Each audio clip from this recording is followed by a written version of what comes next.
And this might be I would say, top 2 biggest game for both teams on the rest of their schedule. Duke at Wake Forest tomorrow.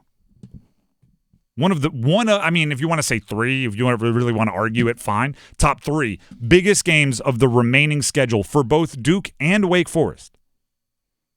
I think Wake Forest kind of explains itself, right? Because you're playing a top 2 team in the country. But even for Duke has only one ranked team left on their schedule. Right, because they've already played Louisville, and no one else in the ACC is ranked. They have one non-conference game against Illinois, who's currently ranked 17th, but they've lost 3 of their last 4, and they got rolled by unranked Maryland last night. So who knows how long that'll last? There's a good chance Duke will not play another ranked opponent until the NCAA tournament. Yeah. So when they have a game that even semi-resembles a tough game, a ranked game, it becomes massively important.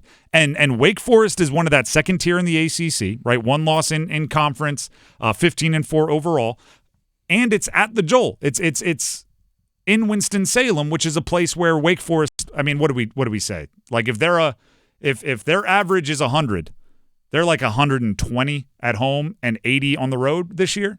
In years for Wake? Yeah. In years past, it's been like they're 190 at home and 10 on the road, but not as big of a discrepancy this year, but still, they're better at home. So you're getting one of the best teams in the ACC on their home court. This is about as big a game as Duke's going to have the rest of the year, which is kind of crazy. Outside of, and a separate category, like UNC and NC State, right? Those games are big for a different reason. If you change the jerseys and change the player names, I don't know if those teams scare Duke as much this year, but they will get full attention and full energy because of what and who they are. By the way, it's 8 days of Tobacco Road for Duke because obviously they have Wake tomorrow, State on Monday, then on Saturday next week it's home against Carolina. It's the biggest stretch as far as like intensity and energy and exhaustion remaining on their season. So John Scheyer has to have the boys ready if they want to win. The players ready. Wake Forest, on the other hand, as I said, they're 15-4, 7-1 in the ACC, 6-game conference win streak. Their best conference start, you could argue, I mean, at least since 04-05. 6-game win streak. That's a long ACC win streak for them. Yet, only 2 votes in the top 25 for the AP. One of the last teams mentioned in also receiving votes. How do you earn respect if you're on like the best start you've had in decades and you're still barely receiving votes? I'll tell you how you earn respect, Wake. Give Duke a run. Beat Duke if you want to get real crazy. But darn sure, show well against Duke tomorrow, then beat Louisville on Tuesday. Because this is the toughest stretch of your season. Then I think they have Pitt coming up soon. So both of these teams are looking to start what you could argue is the most important and most vital and most opportunistic, I don't know if that's the word, the most filled with opportunity 3-game stretch of the rest of their season. Yeah, Duke at Wake, as we just said, Wake at Louisville, then home against Pitt. There you go. You win 2 of those 3 and look good in the third, you're a top 25 basketball team. Pushing for it, yeah.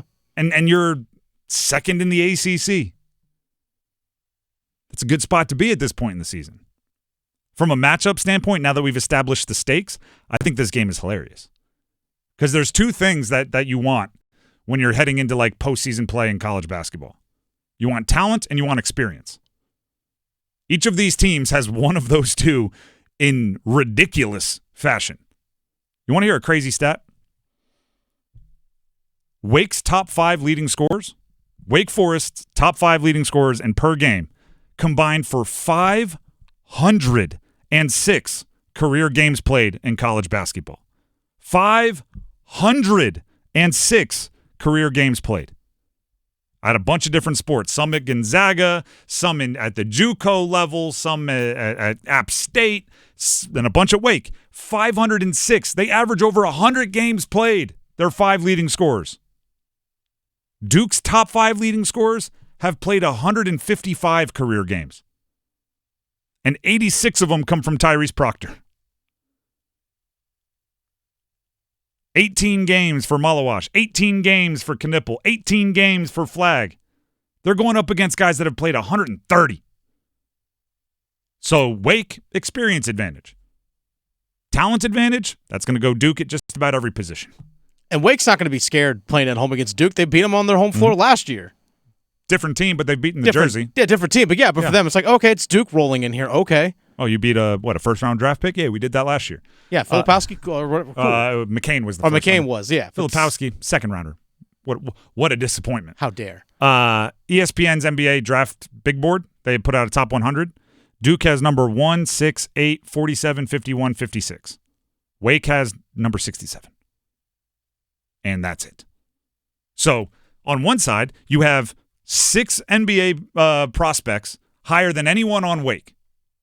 On the other side, you have 506 games played for the top 5 leading scorers at Wake. You have 155 for the top 5 leading scorers at Duke.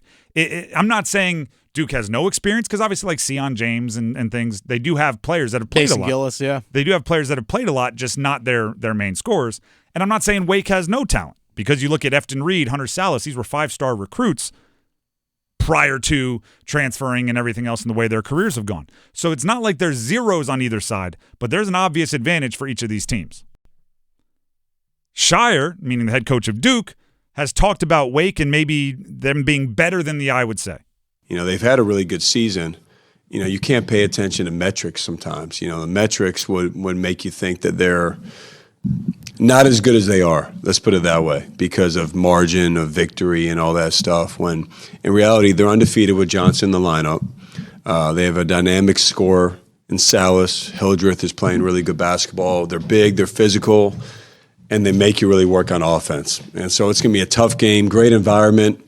Those are the games you want to be in, and fortunately for our team, we've seen a lot of great environments this year. And this is the next step for us to do it against a really good team, well-coached team, in a hostile environment, like with great opportunity, great challenge. 2 parts responding to that. One, I do think Jon Scheyer twisted himself into a pretzel there at the beginning, where he's like, they're much better than, and then he went into like, now I'm about to reveal that advanced analytics don't like this team. They're much better than the analytics would show. Like, is that a compliment? And then he kind of overhyped it because he, got to be respectful to your opponent.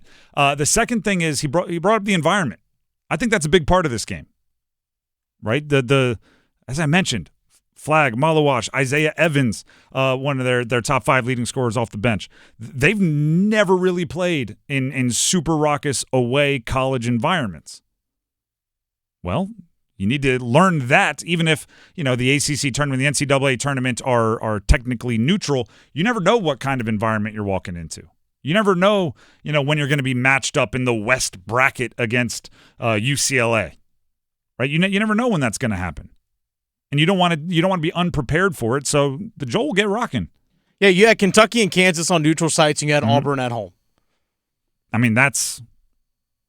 What they went to Arizona. They did go to Arizona. They did go to Arizona. And I'm not saying they have no experience, but I'm just saying you want more of that. I think that's a big part for Duke. Try to face it's such a hard thing to say. Try to face some adversity sounds stupid, but go out there seeking adversity, but you got to know how to deal with it. Right? There's a viral clip going around of Jon Scheyer at halftime of their last game going like, we're not going to be up 30-15 every game. And then sure enough, they came out in the second half and won by like 25. So. Yeah, you're right, Coach. It's going to be 40-15. Yeah. But it is true. Like you have to challenge your team some way. And when you get that opportunity, you have to take advantage of it. Should be a fun one. Wake Forest is not going to back down. I'll tell you that much.